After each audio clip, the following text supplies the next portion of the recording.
Привет всем хорошим людям! Добро пожаловать на канал Custom Truck. Посмотрите, какая красота вокруг. И, как обычно, осеннее обострение. Да, это осень? Осень. Осеннее обострение. Я начинаю искать проекты, что-то думать, двигаться дальше. Вы знаете, что в этом году мы этим летом, можно так сказать, закончили сразу 3 проекта. КАМАЗ, погрузчик Ханамах и Зилокран.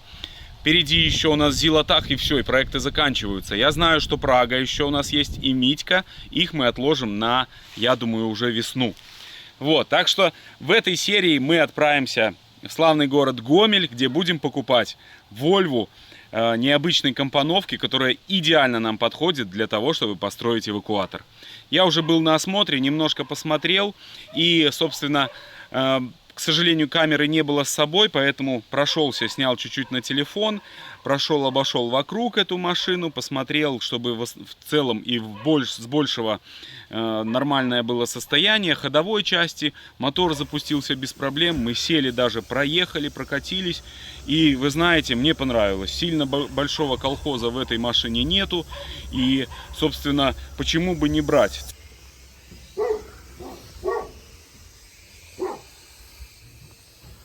Нормальный аппарат.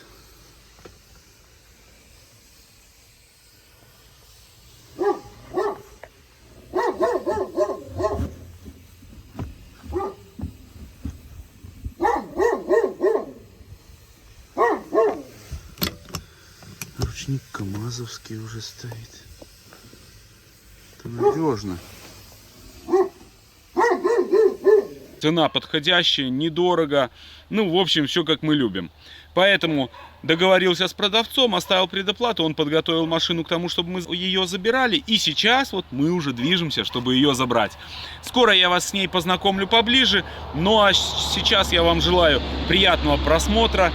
Как обычно, поиски проектов — это всегда очень интересные серии. Не знаю, как вам, но мне заходит. Обожаю. Хорошее настроение, вам приятного просмотра. Огромное спасибо всем за поддержку на Бусти. Если у вас есть желание подписаться на Бусти, получать оперативную информацию о том, что у нас происходит, в том числе и только что я вот записал видео для зрителей на Бусти о том, что мы едем за нашим грузовиком. У вас есть такая возможность, подписавшись на Бусти, вы будете всю эту информацию получать. Все, приятного просмотра, но мы начинаем. Друзья, в общем, забираем Volvo, но советую всегда перед покупкой очень тщательно изучить цены на автомобили. Особенно, если вы покупаете новый автомобиль. А чтобы купить максимально выгодно и со скидкой, заходите на сайт autospot.ru. Представьте, вы можете выбрать автомобиль не только в своем городе, но и заглянуть в соседние регионы. Скидки там могут достигать до 100, а порой и 200 тысяч рублей. Согласитесь, за такую экономию можно и проехать пару сотен километров, чтобы получить свой идеальный автомобиль. А вот по поводу способа покупки на autospot.ru все прозрачно, и вы сразу видите скидки на авто в зависимости от способа оплаты, будь то за наличные, кредит или трейд-ин. Забронировать автомобиль проще простого. Введите свое имя и телефон, и менеджер Автоспот свяжется с вами с отличным предложением. Но если у вас уже есть автомобиль, то заходите в раздел сервиса и ТО на autospot.ru, и вы увидите стоимость предстоящих услуг. Записаться на обслуживание можно в 2 клика, легко и быстро. И внимание, для вашего удобства теперь есть мобильное приложение. С ним все операции можно проводить прямо с телефона. Так что же вы ждете? Заходите на сайт autospot.ru и находите самое выгодное предложение уже прямо сейчас. Забираем аппарата. Принято решение брать. Ну, мотор работает мягенько, чуть синим дымит, коптит, но будем надеяться, что все будет нормально. Ну вот эта компоновка нам оптимально подходит. Сейчас устанавливаем аккумуляторы наши и будем выезжать. Так, все, парни, я выехал, мои первые метры. Ну, будем надеяться, что все будет хорошо. Сейчас пока что не буду снимать, нам нужно заправиться еще. Так, Гольфик, бляха, пропусти нас. Ну, первое ощущение — мягкость, плавность. За рулем я не ездил, хозяин ехал. На нем, конечно, отважиться за рулем ехать, это надо.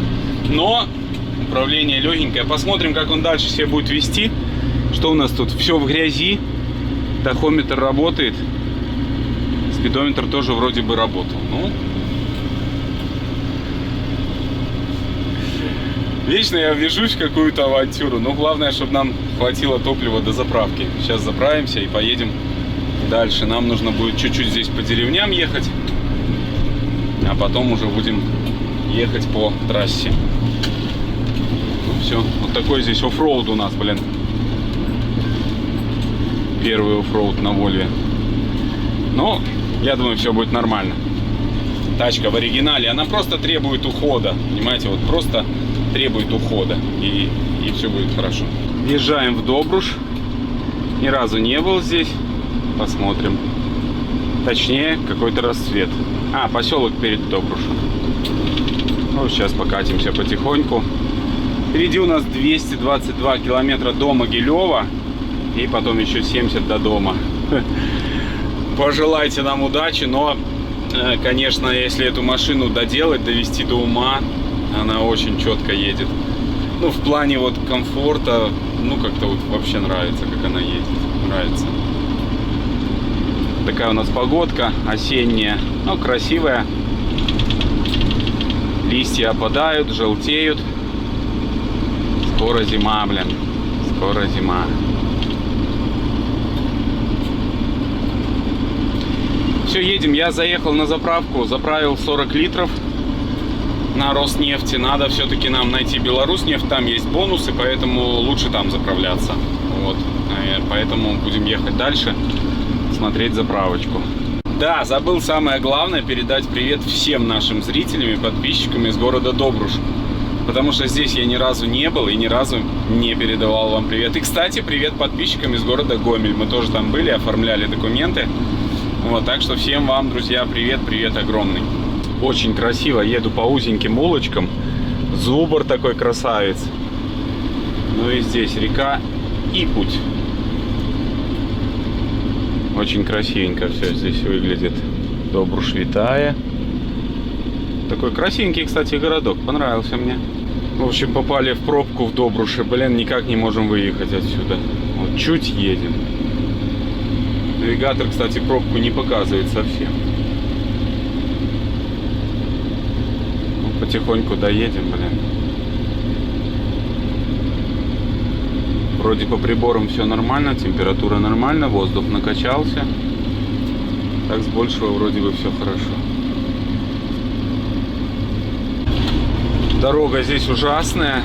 Вся правая сторона выбита, но тем не менее Вольвочка ведет себя очень уверенно, то есть, ну, никуда ее не кидает, ничего. То есть, ну, едешь, но я, правда, 60 еду, 55 даже, больше страшно ехать.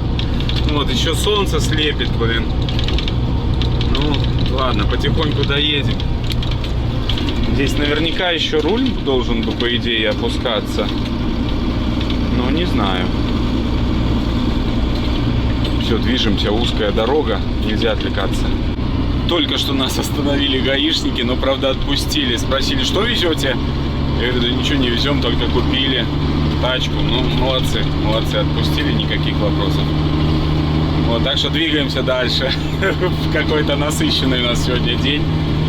Но будем двигаться дальше. Друзья, вот такие трудятся краны еще здесь. Это просто капец.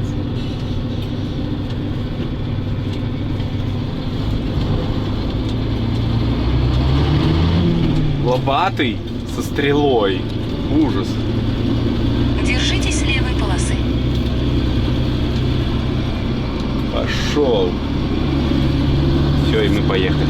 Такое чувство, что я сейчас в Евротрак симулятор. Какие-то у меня задания, блин, нужно выполнять. То узкая дорога, то еще, то тронуться в горку. Одним словом, у нас серьезное приключение в этом перегоне. Огромная река, наверное, Сош. Скорее всего. И здесь делается ремонт. Ну, вот такая красота. Я смотреть, к сожалению, не могу. Одним глазком. Красиво, красиво. Все, движемся.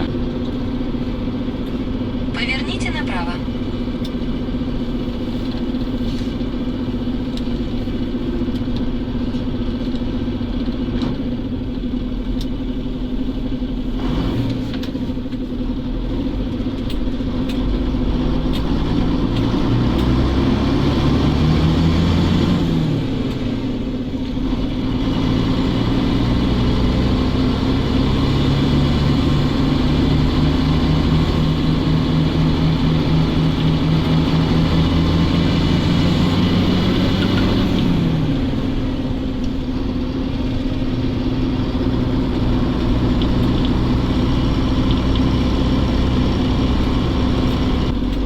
потихоньку движемся. Иногда помаргивает что-то лампочка на воду. Якобы не хватает уровня, наверное. Я спящий. Нормально. Вот, и все, движемся по этим вот дебильным дорогам. На трассу никак не выедем. До трассы, я так понимаю, 22 километра нам еще. Ну, потихоньку доедем. Жалко, что ехать придется в темную погоду. Ой, в темное время суток, но ничего не поделаешь. Ну, первое ощущение, конечно, дроволет, блин. Ну, как обычно, нужно все делать. Нужно смотреть, пересматривать. Но то, что хотя бы он едет, вроде как нормально, не кипит. Ну, вода там подтекает, видимо, где-то. Здесь залита вода. Непонятно почему. Но хозяин сказал, что машина стояла порядка 4 лет, где-то 3-4 лет. Вот. Но вот когда запускали ее перед тем, как продавать, то есть, ну, как бы она чуть-чуть ездила. Ну, вроде бы нормально. Посмотрим. Пока что едем, это самое главное в нашей ситуации. Не уверен, что что-то видно, но едем. Средняя скорость у нас 60-70. Ехать еще часика 2, но мы уже вот проезжаем Могилев. То есть нам фактически осталось здесь порядка 80 километров. Ну, немного тошноть, мешаю дальнобойщикам, но как бы буквально пару человекам помешал. Пробивается подвеска справа очень сильно, и если дорога кривая, вот сейчас вообще классно катиться. Но вот Гомель-Могилев, то, конечно, было печально. Вот. Ну, так все нормально, едем. Долил 5 литров воды, она как-то сразу вытекла, непонятно почему. Вот, ну, будем разбираться. Сильно проблемы нету. Что-то у фуры пропал свет задний. О, появился. Странно. Ну ладно, продолжаем наше движение. Ну, красиво очень светятся кнопки. Наверное, Сонька не передает, но так нравится мне. Старушка наша Volvo. Ну что ж, доброе утро, друзья. Позади меня стоит Volvo. Это означает, что вчера мы доехали. Доехали мы без приключений. Были небольшие нюансики. Загорелась лампочка у меня. Она поначалу моргала на уровень воды. Потом я долил, и как-то все поплыло у нас, и все типа выплыло из этого бачка. Какой-то нюанс есть непонятный. Ну, будем разбираться. И после этого лампочка больше не загоралась, кстати. Вот, ну, посмотрим. Это такой нюансик, который выплыл. Еще нюанс, который выплыл за момент перегона, это то, что она сама газует. То есть на ямках ГОЦ она газу добавляет. То есть, скорее всего, здесь система газа тяги стоят, и вот это все играет и не совсем корректно работает. Но посмотрим, может быть что-то и в другом причина. Но вот есть такой нюансик. Не очень приятный, потому что идешь, и у тебя постоянно она, ну, как рыкает, знаете, машина. Вот такой нюанс. По плавности хода вообще все классно. Тормозишь, никуда ее не кидает. Дорогу держит, никуда не ведет ее. Вот по прямой идет, и все уверенно. Единственное, пробивает справа. Но здесь подушки очень максимально опущены вниз, потому что у нас до безумия высокая будка. Очень высокая. Вот, но это еще вообще непонятно, как здесь регулируются подушки, как они накачивают воздух. Пульт есть, но как это работает? Задняя ось уже механическая. Возможно, нам придется тоже на механику переделать, чтобы мы могли управлять всей этой конструкцией. Ну, вот такие, в принципе, нюансы возникли во время движения. Но сейчас я вам покажу поближе эту машину. И, ну, вы сильно, как бы, скажем так, не ругайтесь, потому что увидите положительные моменты. Вот, я начну с положительных, давайте так. Во-первых, машина вся в сборе. Весь пластик у нас не кривой, не побитый, не выгрызенный, знаете, как бывает. Вот здесь только один нюанс у нас есть, и все. Остальное все четко. Здесь даже, ну, все поднимается на амортизаториках. Одного амортизатора, правда, нету. Вот. Но мы поставим, естественно. Вот, то есть по передней части лабаш целый. Даже горит вот эта вот частично надпись. Но там, я так понимаю, наклейка или что-то. Обратите внимание, что она вся заросла мхом. потому что долго стояла. Вот. И как только я слышу «долго стояла», мне сразу хочется покупать почему-то. Не знаю почему. Ну вот так. Вся в елках, она стояла под елками, и вот абсолютно вся машина вот в таком мху. Я думаю, нам нужно будет ее помыть, отмыть от этого. Сегодня, наверное, это сделаем. Как раз погода предполагает, потому что такое все сырое, будет легко отмываться. Вот, резина ужасная вся. Хоть она и протектор высокий вот по переду, например, но вот такие вот трещины. Ехал, если честно, очень сильно переживал, старался быстро не ехать. Именно по этой причине. Сзади там тоже все в разнобой, но будем разбираться. Наперед мы купим, естественно, новую резину, а сзади там уже будем пытаться что-то выживать как-то. Вот, значит, эта сторона кабины тоже все четко. Ручка здесь корявенькая такая, вот видите, не заводская, просто самоделка, и то тоже уже самоделка отломалась. Но это мы разберемся, либо может где-то найдем ручку. И вот здесь есть у нас по гнили нюансик. Вот это единственное место. Вот то, о чем я говорил, вот здесь вот есть только нюансики. Но единственное плохо, что эти нюансы как раз таки, где у нас шильды эти. Но попробуем здесь восстановить это все аккуратно. Вот эта резинка тоже здесь, она нам вчера поддувала немного. Ну а сам пол здесь живой, то есть ничего здесь не болтается, не гнилое абсолютно. Сиденье не работает, ну во всяком случае вот почему-то отключено. Будем тоже разбираться, почему оно отключено, но сиденье вольвовское оригинальное. Вот, ну как всегда все в грязи, да, вы же понимаете. Ну мы это все дело поправим. Естественно, все будет у нас аккуратненько. Вычистим, вымоем. Вот, здесь никакой ржавчины нету, гнили. Все четко. Вот. Ну, такая вот есть, знаете, облупившаяся. Но это вообще не страшно, можно так сказать. Рама в таком вот состоянии, типа поверхностная ржавчина. Вот. Меня это не пугает. Вот сами вот здесь кронштейны эти вот все. Обычно, знаете, шинки гнилые, все. Здесь все целое. Пока что, во всяком случае, я не вижу здесь гнили. Ящик нам собрали, все, крышка оригинальная, от него осталось. Единственное, она стоит как-то неправильно. Нужно разбираться, в чем здесь косяк. Вот, но сама платформа, сама будка, она, конечно, страшная. Но она нас не интересует, мы будем делать эвакуатор, поэтому она нас абсолютно, эта будка, не интересует. Ну, вот эти нюансики можно будет сделать, конечно. Одним словом, машина более-менее нормальная. Это низ рынка, и поэтому надеяться на чудо здесь не приходится. Ну вот низы дверей, видите, красивенькие, аккуратненькие. Сейчас покажу вам с пассажирской стороны. Здесь тоже у нас все огонь. И состояние хорошее везде. Никакой гнили нету. Все четко. Здесь тоже нигде ничего не проломано. Это сиденье работает, оригинальное, все регулируется, все работает. Не знаю насчет регулировок, но я думаю, будет работать, потому что оно простенькое. Вот. Ну, по поводу утепления, здесь какие-то ковры. Вот это заводской ковер. Ну, наверх что-то здесь положено вот такого плана. Внутри. Здесь предохранители.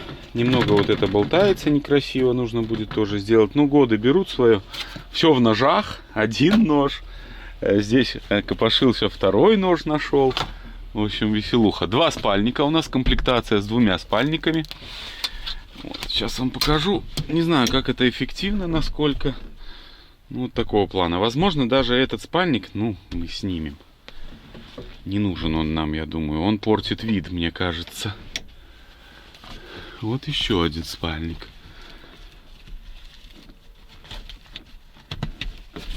Так, ну-ка. Ну, сюда залезть я не знаю как.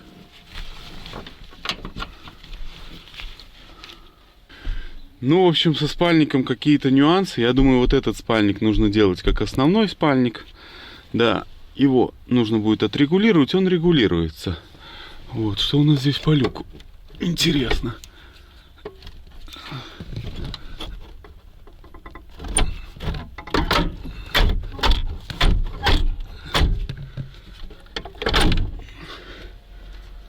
Что-то произошло. О, люк открылся. Ну, чем это закончится для нас, пока непонятно. Здесь большой багажный отсек. Сюда можно складывать всякую мелочевку. Это мы сделаем все. Отмоем, очистим. Будет красиво. Женщины есть в фуре, значит, работал настоящий дальнобойщик. Так он опускается, этот люк. Я так понимаю. Да, работает, блин. Но надо обязательно смазать направляйки эти, чтобы оно так не ляпало, а работало четко. Вот, ну и спальник, конечно, такой. Хлам какой-то. В общем-то. Ну, это, я думаю, можно будет разобраться, как здесь что правильно сделать. Вот так выглядит у нас пассажирская часть. Сейчас покажу водительскую. Водительское место у нас ручник. Ручной газ, насколько я понял, не знаю, еще буду разбираться, но оно все вкоревшее. И глушилка, вот ее нам нужно разработать в первую очередь, потому что машина глушится только передачей. Но нужно сделать, чтобы это было удобно и комфортно. Здесь по клавишам я не совсем все знаю. Вот это стеклоподъемники, блокировка заднего моста. Вот это air dump, не знаю что. И вот это тоже непонятно. Ну, якобы подогрев зеркал. Непонятно, что за кнопка противотуманки. Дворники включаются вот этой. Это ретарда, я так понимаю, какая-то. Ну и поворотники. Здесь включение света и вот это аварийка. Здесь комплект контрольных ламп. Тахограф. Вот такой у нас тут сильный тахограф. Но работает, кстати. И спидометр, и километраж крутит. Вот, по приборке у нас не работает датчик уровня топлива. И не работает вот этот контур воздуха. Этот контур работает, показывает давление.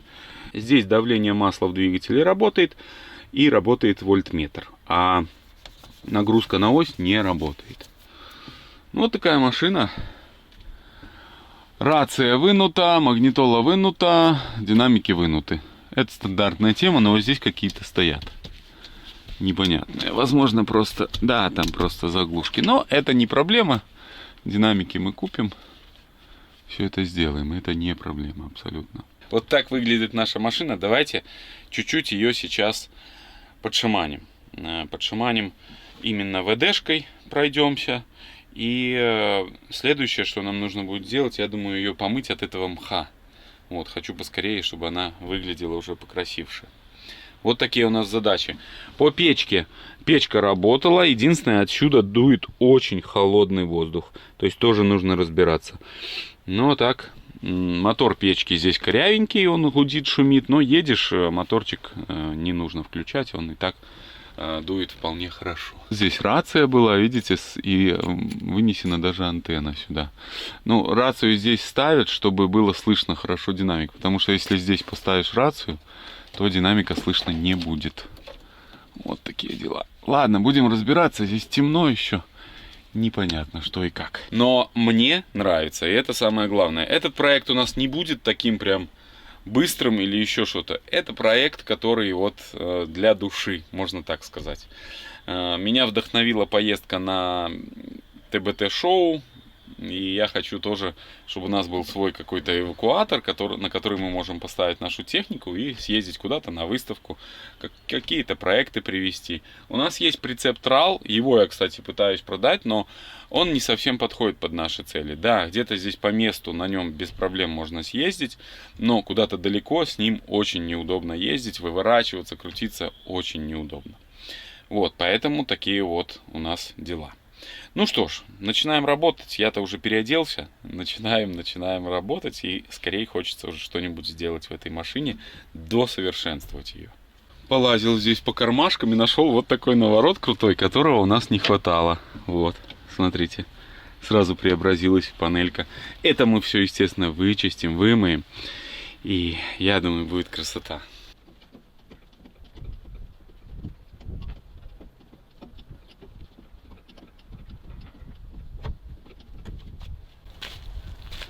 Так. Ну, самый страшный момент позади. Вроде бы она перекулилась туда.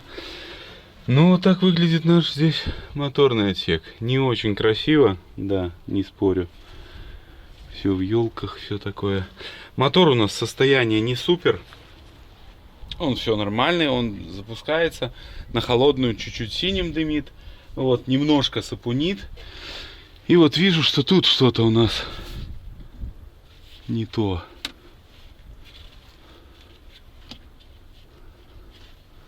Что-то у нас тут не то. Все такое, знаете, ненадежное. Все такое стромненькое. Это типа масло доливать? Ну да. Ну не очень все красивенько, но мы отмоем, приведем все в порядок, закрепим, и все будет четко. Какие-то у нас воздушные. А, это как раз на передаче идет вот. Видите, тоже нужно все это сделать аккуратно, чтобы не перетиралось. Вон оно трется. Сделаем. И вот что у нас, видимо, плыло. Вот это вот какая-то финтиклюшка. Посмотрим. Здесь тоже некрасиво. Видите, как у нас.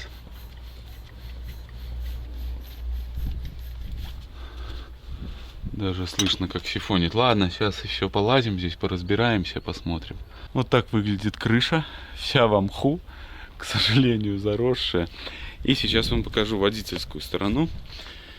Там у нас, ну, нюансов хватает. Все в масле. Так. Откуда-то плывет с насоса, я так понимаю. Откуда с насоса? Видимо, вот здесь где-то утечка, вот. Либо прокладочка, либо что-то такое. Вот, ну и тяга газа наша. Вот так выглядит здесь конструкция. Вот оно. Здесь сделана системой удочки. Ну вот, и пропшикал глушилку. Но здесь тоже печально. Вот она, глушилка. Оторвано крепление, и сам по себе тросик, скорее всего, тоже закоревший. Но может быть, я его попробую снять, потому что здесь нам тоже нужно будет подвариваться, что-то делать, крепление какое-то. Но прежде чем заниматься всем, мы, наверное, помоем этот моторный отсек. Вот здесь у нас сифонит очень сильно, нужно будет переваривать здесь. Не очень правильно сделано все. Ну, некрасиво. Вот. Нашел, почему у нас плыла вода. Плыла она потому, что, видимо, вот этот шланг нужно вот сюда одеть. Вот. Это прям 80%. Ну, заклеенный радиатор, вот, не знаю, насколько это надежно будет. Здесь тоже так не очень красиво сделано. Ну, посмотрим. Вот это что такое? Видимо, может, фильтр на заборник компрессора. Я думаю, нужно все отмыть. Вот это некрасивый тоже болтосвар какой-то, не оригинальный на интеркулер. Но работает, я думаю, лазить сюда не надо. Все в таких в иголках, вот в хвойных. Задняя часть кабины не гнилая абсолютно. То есть можно даже не переживать по этому поводу. Здесь тоже все крепкое. Кронштейны крепкие, лонжероны. Все крепкое. Абсолютно не гнилое ничего. Здесь вот не вижу защитного тросика. Вот, надо поизучать, посмотреть и повесить обязательно, потому что мало ли что-то с цилиндром будет, помогите. Вот, ну так.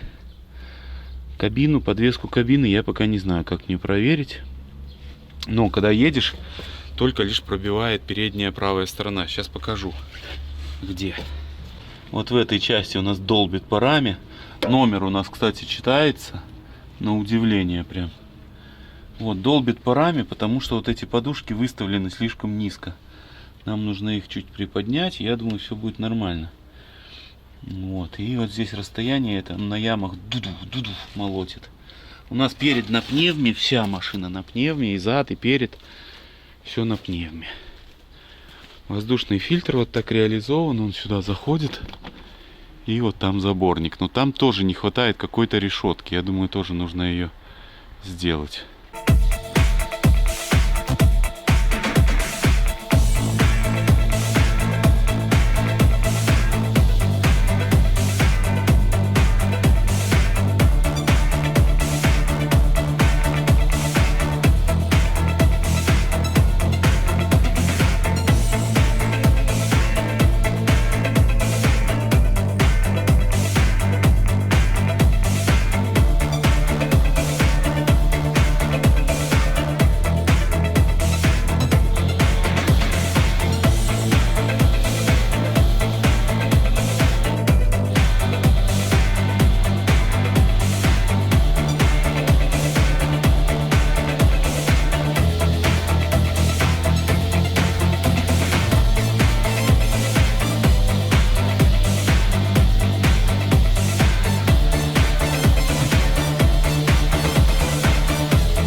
Ну как, друзья, зацените тачку после минимальных работ по мойке и покраске дисков. Просто взял, тщательно отмыл диски, фрезой пробил, покрасил, и уже сразу совсем другая машина. Вольвочка преображается прямо на глазах.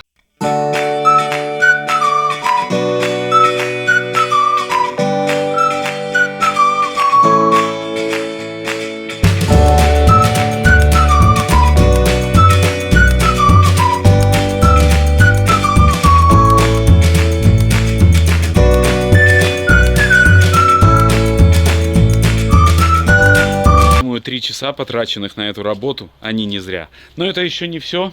Нам предстоит сделать самые важные вещи, а именно сделать глушилку, потому что без нее машина глушится неправильно. И еще хотелось бы найти утечку масла. Где-то вот здесь из топливного насоса у нас плывет маслица. Этими всеми делами будем заниматься, так что не переключаемся. По глушилке. Вот идет трос. Вот он. Весь грязный, зараза, не дотронуться до него. Я хочу его сейчас снять и попытаться разработать. Вот. Чтобы его снять, нужно сверху открутить отверточкой болтик и открутить гайку. Сейчас попробуем.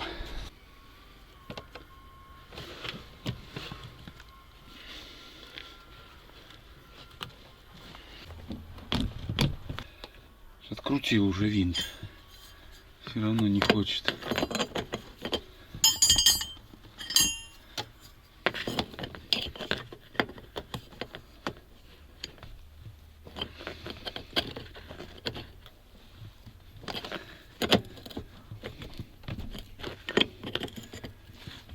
Так, гайка пошла. А вот сама ручка ни в какую не снимается.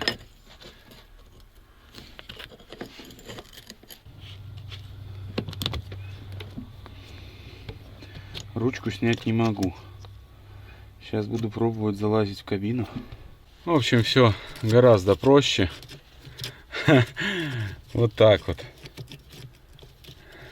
Да. А я уже здесь руки порвал, блин, пытаясь вырвать эту штуку. Обратите внимание, там внутри железная деталь. Вот за это я люблю старые машины. Что все можно восстановить. То, что в новых этих дроволетах. Снимаю потихоньку тросик. Там открутил уже 2 крепления у него на кабине. Потом одно крепление по пути. Блин, гайка прокручивается.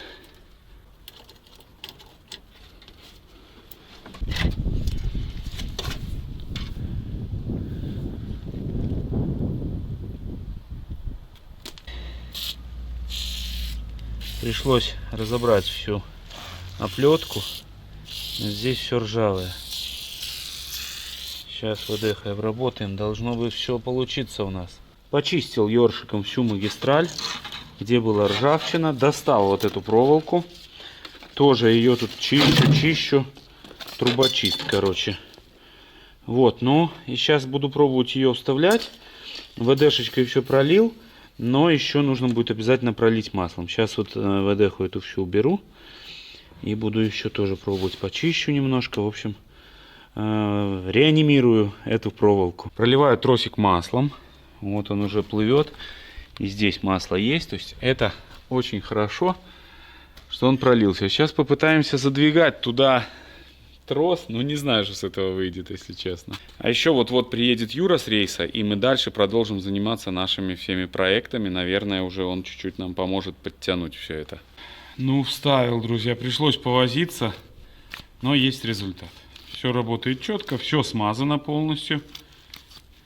То есть, соответственно, можно это все пытаться устанавливать. Не знаю, как только вот эту часть защитить. Возможно, одену пластиковую трубку, да, наверх. Ну, что-нибудь сейчас придумаю. Взял обычную пластиковую трубку, которая идет на воздух. И все оделось и стало просто идеально. Как по заводу. Вот так вот. Так что можем пробовать собирать обратно и устанавливать. Нам там еще придется тоже фиксатор придумать на моторе. Но ничего не поделаешь. Там он просто с завода отломан. Отпилил от старого карбюратора 2 вот таких детали. А для чего? Сейчас покажу. В ремонте Volvo без советских запчастей никак. Поэтому не ругайтесь строго и сильно на меня. У нас есть трос глушилки, и у нас есть вот такая вот деталь, которая должна глушиться. Еще у нас есть, вот смотрите, здесь вот пневматика. Тоже пневматическая глушилка. Не знаю, почему есть и та. Точнее, догадываюсь. Скорее всего, у нас не родной двигатель. То есть вот этот двигатель, он заменен. Почему? Потому что заливная горловина, которая вот с завода должна быть здесь, она почему-то заглушена. И заливная горловина стоит с обратной стороны. Это наводит меня на странные мысли, что этот мотор не совсем с этой машины. Вот, скорее всего, не знаю. Но нам-то все равно. Нам нужно сделать, чтобы машина глушилась. Вот, поэтому, возможно, нужно вот сюда приварить такую детальку. А вот эту часть приварить где-то здесь. Вот так. И все должно бы работать. Наверное. Так, ну все. Смотрите, приварил глушилку нашу. Теперь аппарат наш будет глушиться. Здесь приварил и здесь. Вот. Ну и буду переделывать газ тоже, но это чуть позже уже. Это неправильная система. Буду делать тросик, чтобы было все четенько и работало адекватно. Потому что вот эти все тут скрутки, регулировки, это все, мне кажется, не совсем правильно. И, кстати, заметил, что у нас оригинал. Юра тоже приехал с рейса. Завтра будем делать Volvo. Так, решил опустить кабину. Нужно запустить мотор и чуть-чуть отогнать сюда Volvo поближе к гаражу, потому что дверь открывается либо сюда, либо в прицеп. В общем, никак не открыть ее, поэтому опускаем кабину, запустим мотор, заодно проверим глушилку и чуть-чуть переедем сюда ближе.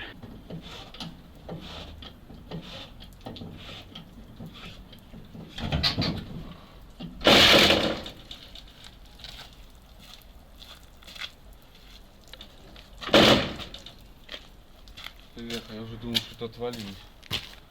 Это шкрябает, надеюсь, я ничего не забыл там под колесами, блин. И вроде нормально. Не, ну так классная тачка. Ну вообще она классненькая. И сидишь не особо высоко, то есть, ну то, что надо, по сути-то. Ну-ка, глушилка. Работает? То есть сегодня день потрачен не зря. Ну, друзья, на этом все. Такой у нас интересный новый проект. Душевный, исторический. Дальше мы с него будем делать эвакуатор. То есть я уже пойду до конца и все-таки сделаю. Такая у меня задача. А еще подскажите, что это означает кнопка? Может, это активация нашего пульта?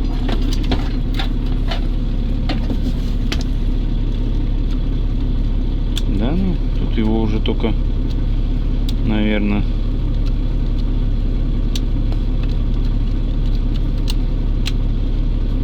да. Все. Огромнейшее всем спасибо за поддержку. Огромнейшее спасибо, что вы были с нами. Вам я желаю только хороших людей на жизненном пути, всех благ и всего самого-самого наилучшего, друзья. Всем пока.